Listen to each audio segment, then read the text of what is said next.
today I am at Professor Medzini's house. He was born even before the state of Israel was born. Right. He's 91 years old. He has a PhD at Harvard University. But today we're going to talk about a movie with Professor. This movie is called Golda. Golda was the only female prime minister of Israel. She was the prime minister during the Yom Kippur War, and Professor Medzini was the spokesperson of Golda Meir. So, what do you think about the movie after watching it? Well, I say that it was far better than what I feared. in the sense that I had initially quite a few doubts. But it turned out to be much better than we all What were expected. the doubts? The doubts were that it is very difficult to depict a personality such as Golda. She was heavy. She was already in her mid-70s, and she smoked 2 packs a day. Also, that part was real. She was smoking a lot. And it turns out, this is what we heard from Helen Mirren, the actress. She needed 3 hours to put on the makeup. Why? To cover her To make the makeup, to make herself look like Golda. Oh, her, the actress. The actress, Oh. 3 hours. Wow, yeah. And I spent about probably 10 to 12 hours on Zoom with the director. Wow. It's nice that they came who was an Israeli. Wow. So we spoke in Hebrew, and he knew exactly what he was looking for, and I also spent time with the man who wrote the script. He's not Israeli, right? No, Nick Martin is an Englishman. So was he good? Yes, it turned out to be quite good, especially in view of the fact that he even mentioned my name in the script. So Wow. there is a part in the movie in which Golda says, "Get Medzini to write me a speech." Ah, yes. Remember? Which I never did, of course, but that was the idea. I remember because there was a major problem. Dayan was very gloomy. Yeah, so that part was real. And yes, absolutely. He wanted the nuclear weapon No, option?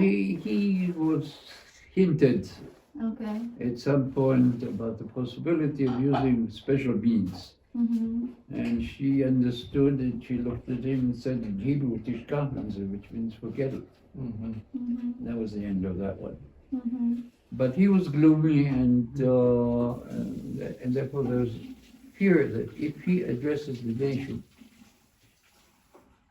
then this could affect morale very badly in Israel. So this is where it came. It needed to write the speech, which I never did. The truth is that I was her press secretary during the war. Wow. And in many respects, I was unemployed. Why? Because she refused adamantly to give any interviews. The second day of the war, she called me in, and I had a pile of requests from journalists to interview the Prime Minister, and she said, "No way, I am not granting any interviews." And stupidly, I tried to argue with her. And she said to me, "Don't you know that there's a war on?" So no time for the journalists. And she probably was afraid that she would be asked a question Did you know? that Netanyahu is being asked all the time. What happened? What went wrong? Who's responsible? Ability, yeah. Who is guilty of the events? And therefore, during the war, she gave one press conference in English. The one we saw on TV. In English, with foreign correspondents. Now, English for her was a language in which she was at home. And this went off well. He also gave one address to the nation in Hebrew, which was not good. Which wasn't good. Wasn't good. But the anger was not good. She was tired. And as a result, we had some letters from Israelis who said, "Can we cheer you up a bit?" Look, there is a major difference between what happened then and now, and not necessarily in order of importance. The 73 war, we had warnings. Right. We had warnings in effect since April 1973. But from what I knew, the person was an Egyptian. He was feeding Mossad intelligence. He named by the name of Ashraf Marwan, Yeah, who happened to be the son-in-law of Nasser. exactly. Yeah, I knew. In other words, he knew everybody at the top level, and he had very good information, and he kept feeding the Mossad, for money, by the way, with information. But we had inclinations of war already in April 1973.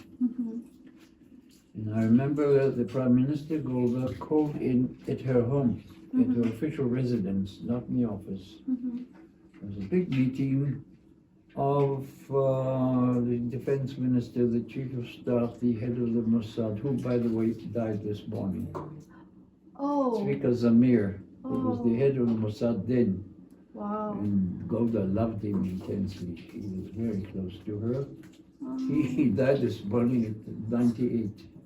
Wow. And he's been out. 98. 98. He's been out for quite a long time. And as a result of that meeting, Golda wanted to know exactly what is going to happen if and when there is an attack. It being understood that Israel will not preempt, Israel will not launch an initial attack. In other words, Israel will not initiate a war. Yeah. And she was told exactly what the plan was. It became known as the concept.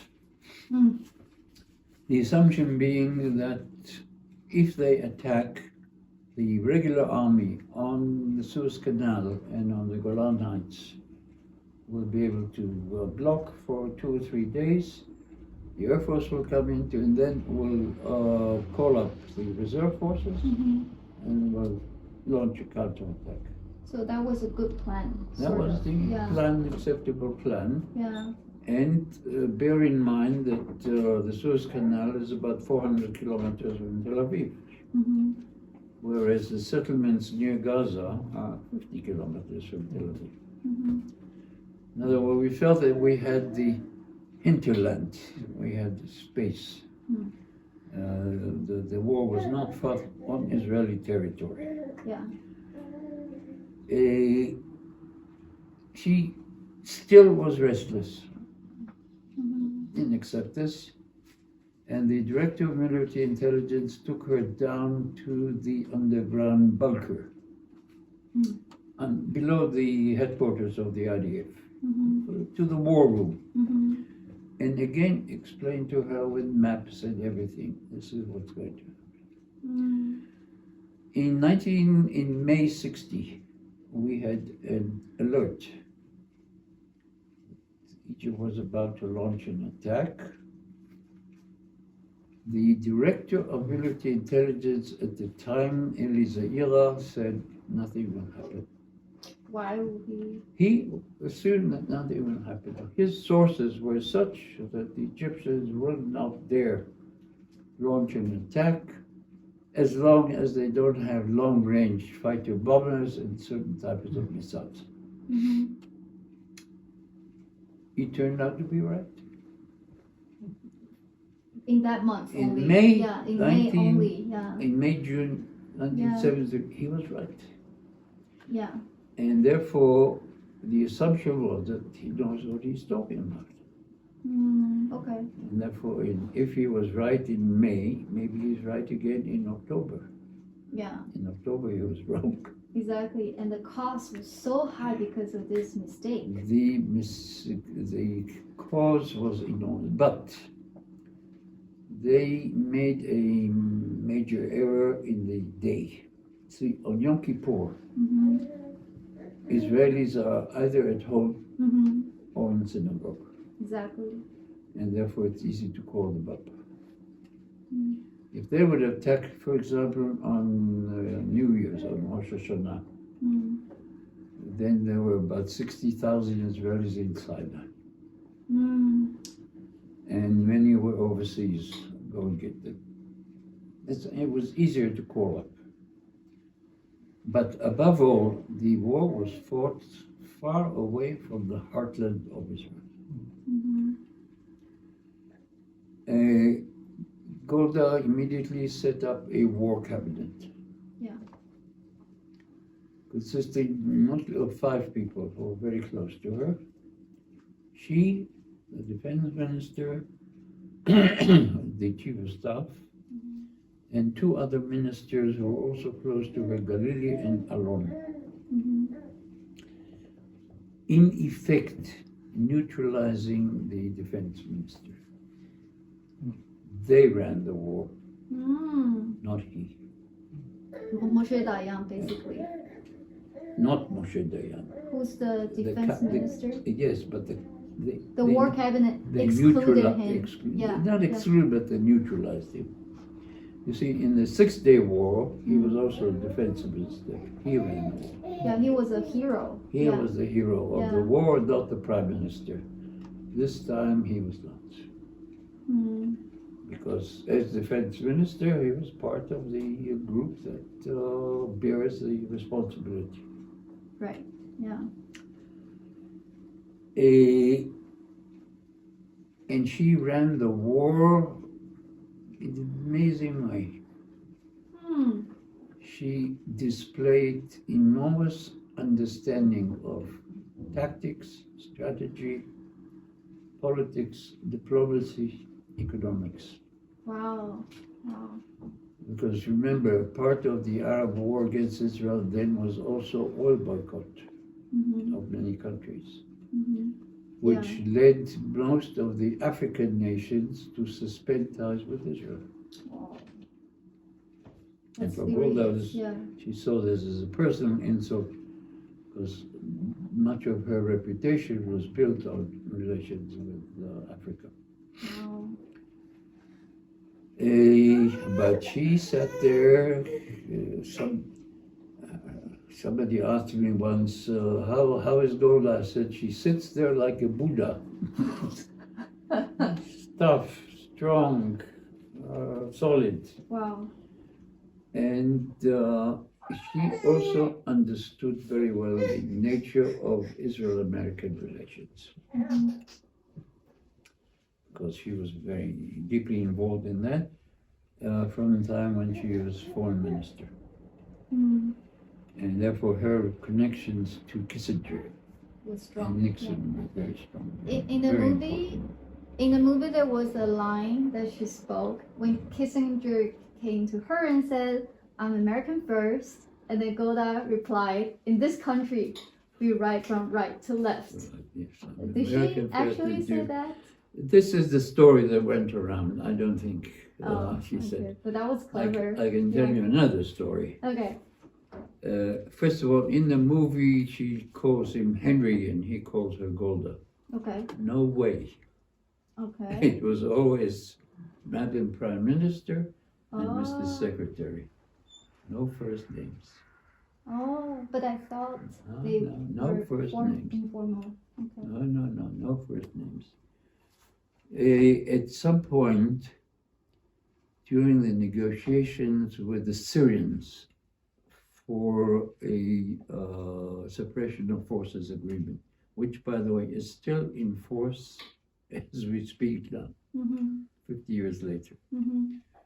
And that's the only agreement that binds us with Syria. he came back from Damascus and he was angry, and I said, I feel like I'm a rug merchant in an Oriental bazaar trying to sell all sorts of things. And at some point she said to him, listen, Mrs. Secretary, I'm an old woman. I was born in the 19th century. Mm-hmm. He looked at her and said, Madam Prime Minister, the 19th century is my specialty. He had written his doctorate on the 19th century, on diplomacy. I knew Kissinger because I audited one of his courses at Harvard. Oh, wow. Didn't take it for credit, I audited. Okay, yeah. With millions of other students. He was a brilliant man, but he was mean as a professor. Sit down, you don't understand anything. Wow. But in retrospect, two people had strategy in the Yom Kippur War. One was Sadat. Yeah. His strategy was, I know I'm going to be defeated militarily, but I will get the Americans to change their views and to start pushing Israel to withdraw. Yeah, to get the land back. And I'm prepared to sacrifice my ties with the Russians. Wow, yeah. Which is exactly what happened. Yeah. He launched a limited war, which we didn't know at the time, and Dayan felt that there was nothing to stop Sadat from coming to Tel Aviv. A long way to go. But he said the limited war, get the Russians out, the Americans in, and Israel begins to withdraw. Wow. The Kissinger was the other one who had a strategy, which became known as the step-by-step approach. Namely, let's start Arab, Egyptian, Israeli talks on issues that can be solved now, such as limited withdrawal, exchange of prisoners, a supply of food, water, medicine to the besieged Third Army. Let's not bog down on key issues, Jerusalem, refugees, security, and recognition, so which have not been resolved till now, to this very day. Yeah. And and it worked.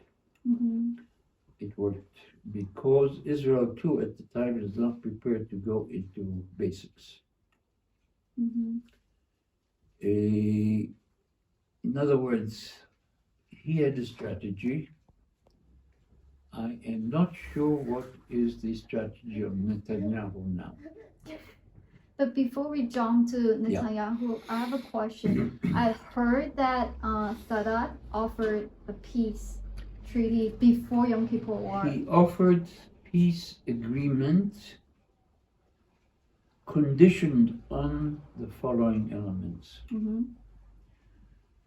If Israel will give me prior commitments to total withdrawal from all the territories taken in 1967, meaning Sinai, West Bank, Syria, Syria, Golan Heights, Gaza, and Jerusalem.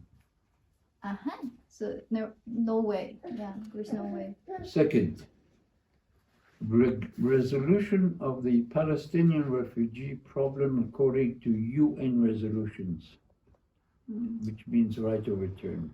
Wow, that's a lot of refugees. Too many, Third, restoration of United Nations emergency force at Sinai.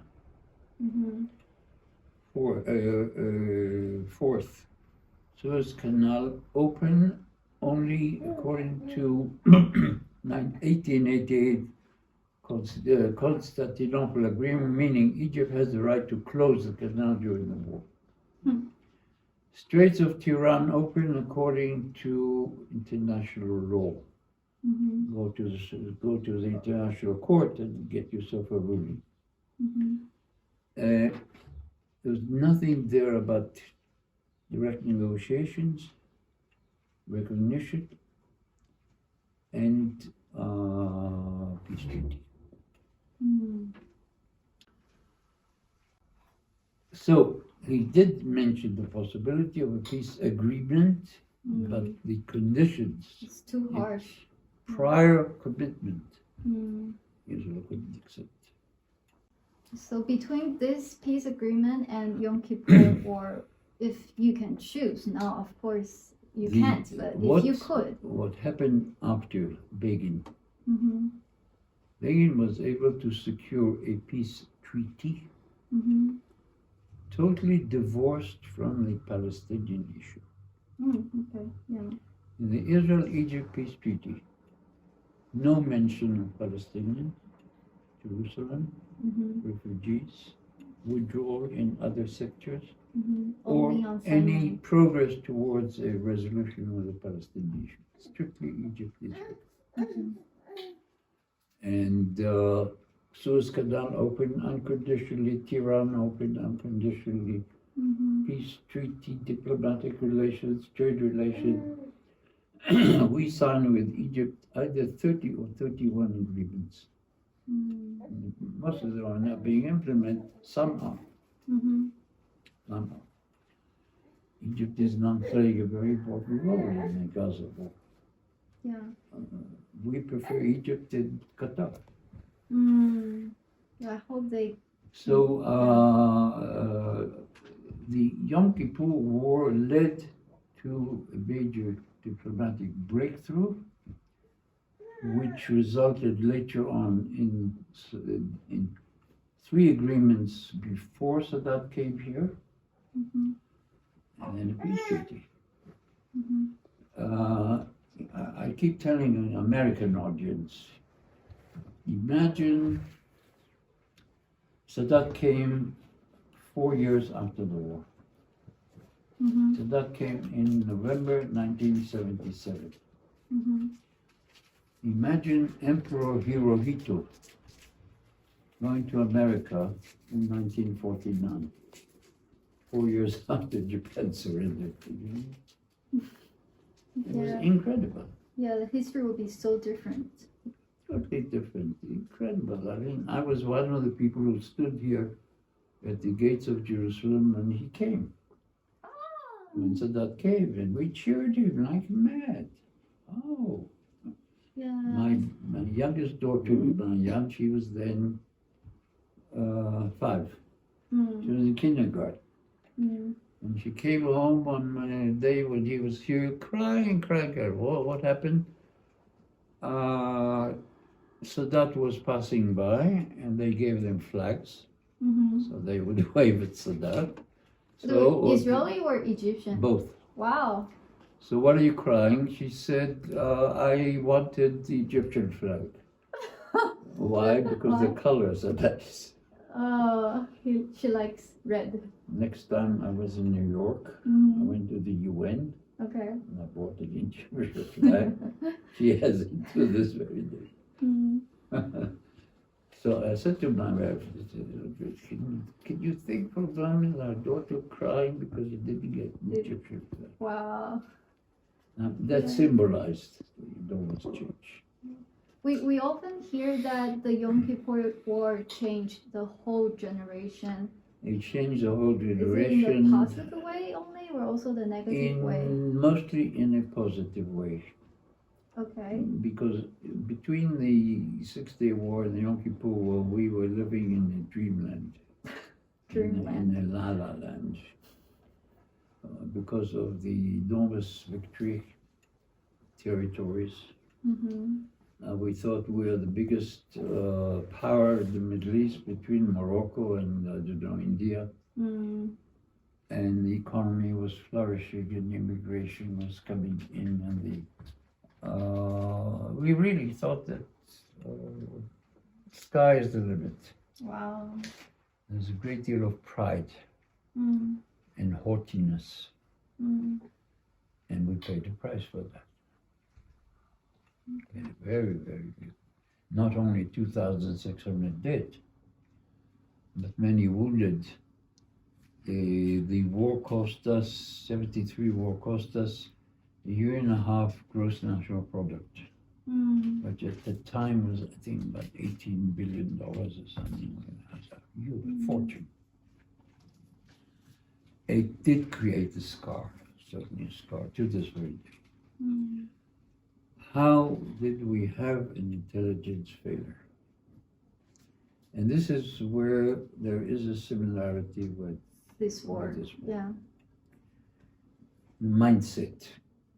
We knew where the Egyptians, what the Egyptians had, we knew what the Syrians had. We knew where they were. And still the feeling was that they will not have the guts to do it. It's the same. That they think the way we think. We did not think the way they thought. In other words, we didn't think for a moment that they felt that they've come to the end of the road, nothing to lose. That's legitimate. Yeah. This time, it's far more complicated. It's not only mindset, but the Israeli government, the now governments, basically encouraged the Hamas by allowing Qatar to every month bring money. Yeah. Suitcases full of money, between $30 and $40 million a month, which were used to pay salaries to civil servants in Gaza. Thinking that this is one way of buying peace in the Gaza Strip. Yeah, it makes sense because they think if they live well, then they will not attack. Exactly. Yeah. Netanyahu's policy also was to weaken the Palestinian Authority. If you weaken the Palestinian Authority, then you strengthen Hamas in Gaza. Yeah. It turns out that Hamas began to plan this attack 10 years ago, when they started building the tunnels. I don't know if you've seen on television. Yeah, the big one with the car going. Yeah. And similar thing you have between Egypt and Gaza. You see where most of the heavy stuff was from, including trucks. It's called the Philadelphia Axis. And they planned it for years. And they acquired the weapons and the training and the communications and the military structure. Yeah. In other words, they knew what they were doing. And what annoys us no end is that there were many signs. A long time ago that were ignored. Another totally different situation from the Yom Kippur War. This war was fought for the first time since '48 on Israeli territory. Yeah. Not occupied territory, Israeli territory. Yeah. The entire settlements near the Gaza Strip.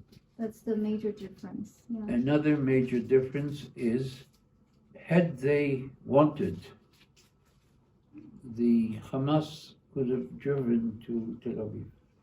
Nothing stopped it. It was Shabbat, it was a holiday. Yeah.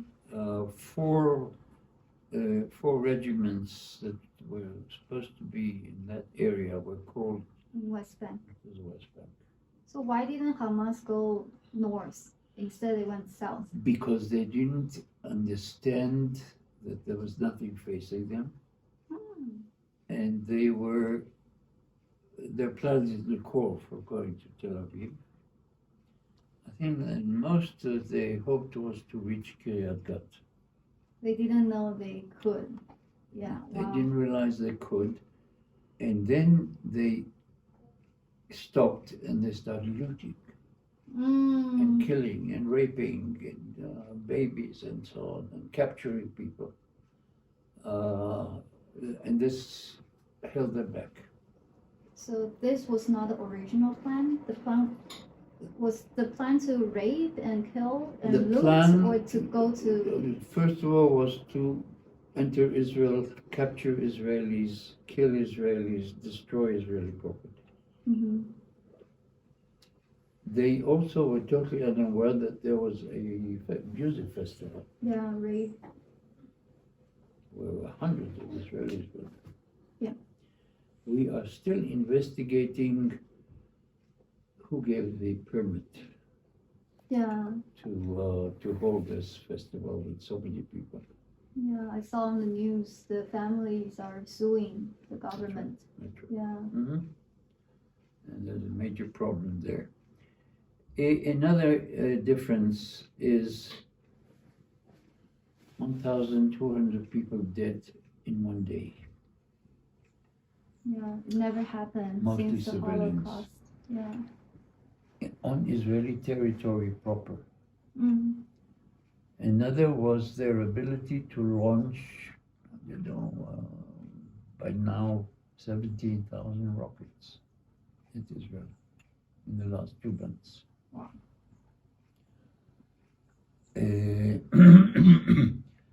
The fence that we built turned out to be useless. We didn't realize that they would use parachutes Mm. and drones. Mm.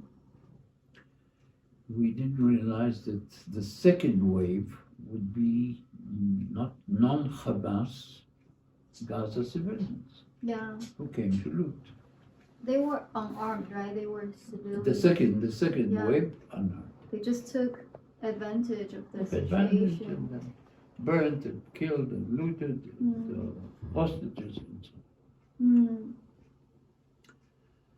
And therefore the shock here now is far greater, Mm. especially in view of the fact that Netanyahu promised last elections in which he was elected, I'll bring back security to Gaza, And he failed. and he failed completely. Mm. And since then, the Chief of Staff said, I'm responsible. Defense Minister said, I'm responsible. Head of Military Intelligence said, I'm responsible. Army, Shin Bet, or the security services, head of Mossad, we are all responsible. Except Netanyahu. That's Netanyahu. So Golda Meir, after Yom Kippur War, she She resigned. said, it took her a while. You see, here's another difference between the two wars. The Gaza war came after almost a year of enormous division in the country Yeah. over legal reforms. Exactly. The Yom Kippur War, in July, the Knesset rose. It ended the 4-year term. Mm. The government then became a transition government, Mhm.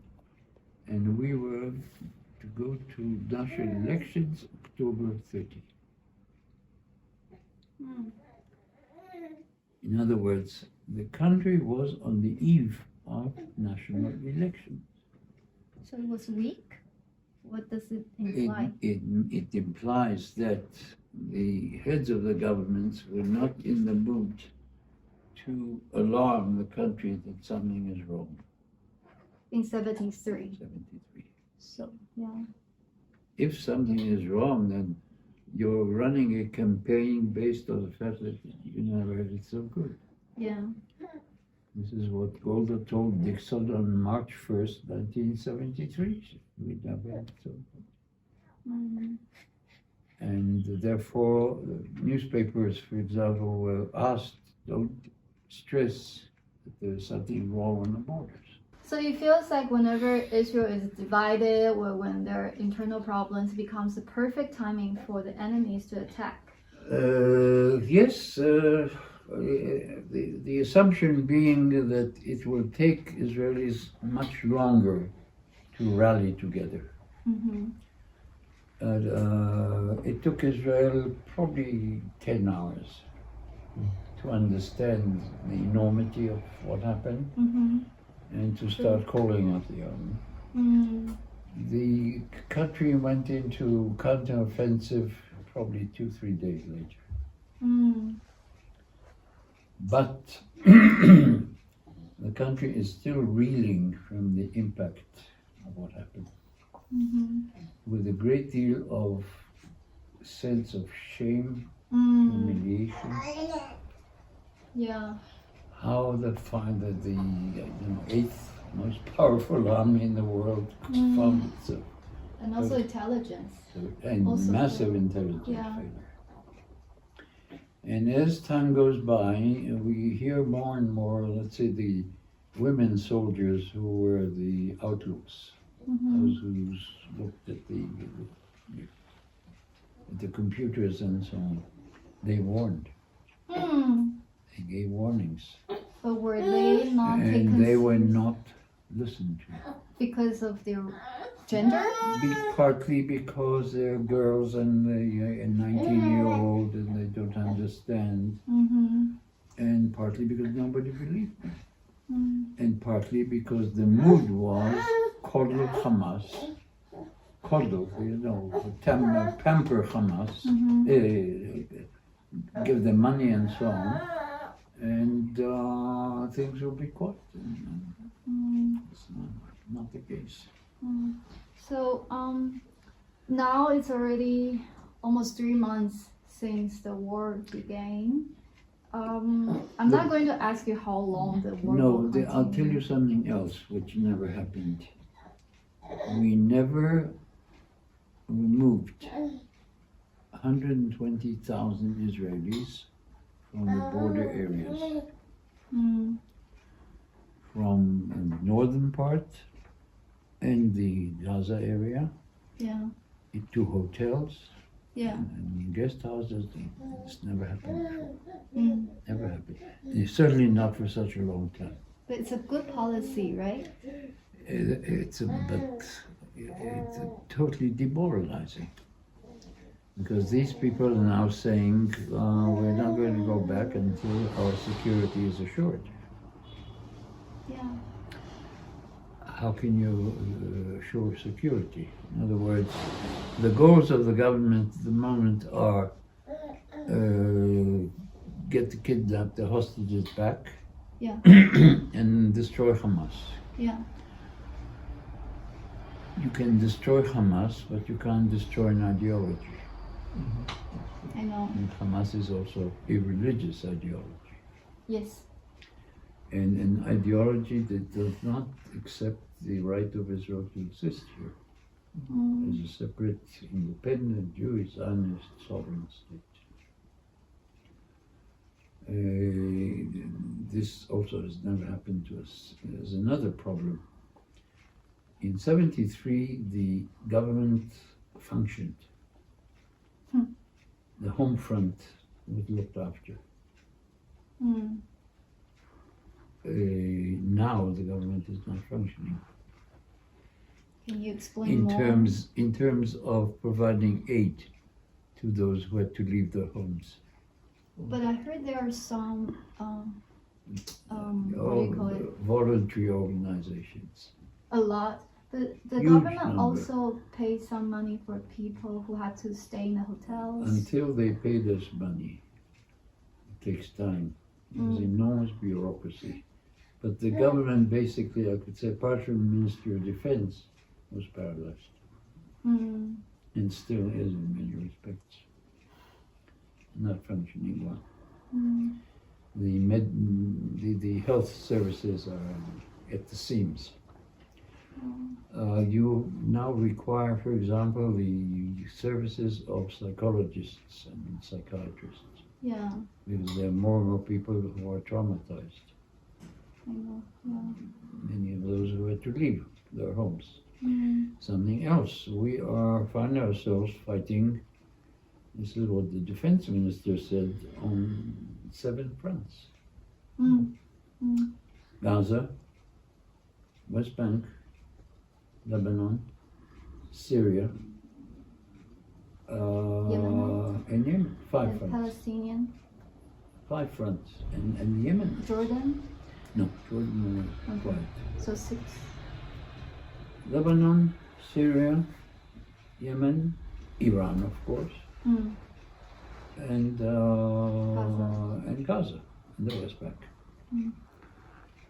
What about the Arabs or Palestinians The- living here in Israel?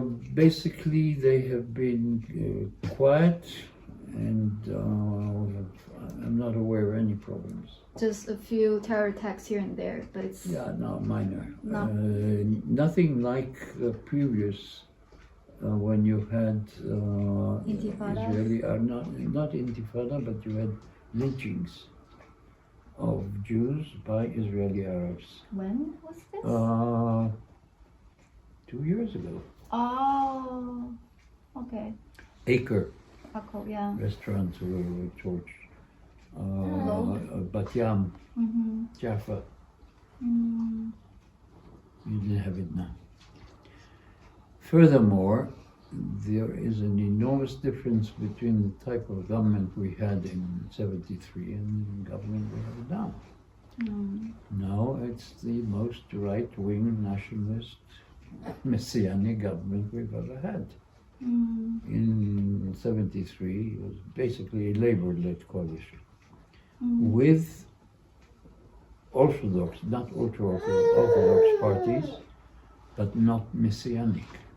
Mm-hmm. What does it mean?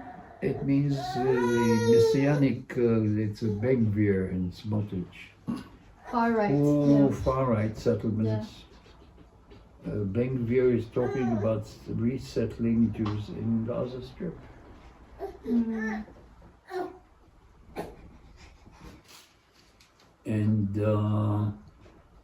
some Israelis feel that 2 leaders at the moment are becoming increasingly irrelevant. One is Abu Mazen Mm-hmm. for health and age, and the other is Netanyahu Mm. for different reasons. Netanyahu has, in addition to everything else, 3 charges against him in court. His trial is ongoing. So, Professor, how will this war change the Israeli society, this generation? It will teach us to be more humble. It will teach us not to rely so much on our intelligence services. Mm. It will teach us not to rely on experts. Mm.